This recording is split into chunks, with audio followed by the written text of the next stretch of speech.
অভিরূপা হাজরা আমাদের প্রতিনিধি রয়েছেন, সরাসরি চলে যাব অভিরূপার কাছে। অভিরূপা,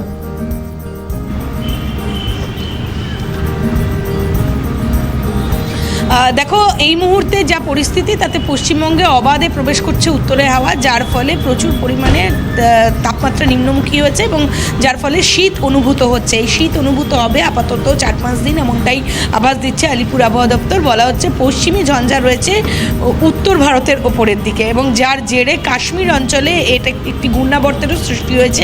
এই দুয়ের জেরে উত্তরে হাওয়া অবাধে প্রবেশ করছে পশ্চিমবঙ্গের দিকে, বলা যায় ভারতবর্ষ এবং উত্তর ভারত হয়ে পশ্চিমবঙ্গে। ফলত সেই জন্যই তাপমাত্রা বেশ খানিকটা নিম্নমুখী। আগামী কয়েকদিনে আরও নিম্নমুখী হবে তাপমাত্রা। আজ কলকাতা এবং তার পার্শ্ববর্তী অঞ্চলের সর্বোচ্চ তাপমাত্রা থাকবে 24.9 ডিগ্রির কাছাকাছি এবং সর্বনিম্ন তাপমাত্রা থাকবে 15.4 ডিগ্রির কাছাকাছি। সুতরাং আগামীকাল আরও তাপমাত্রা নিম্নমুখী হতে পারে, অর্থাৎ সর্বনিম্ন তাপমাত্রা নিম্নমুখী হতে পারে, স্বাভাবিক তাপমাত্রা থেকে নিম্নমুখী হবে এই সর্বনিম্ন তাপমাত্রা, এমনটাই জানাচ্ছে আলিপুর আবহাওয়া দপ্তর। সুতরাং আপাতত শীতের আমেজ থাকছে, আপাতত শীত অনুভূত হবে বঙ্গে, এ কথা বলাই বাহুল্য। ধন্যবাদ অভিরূপা।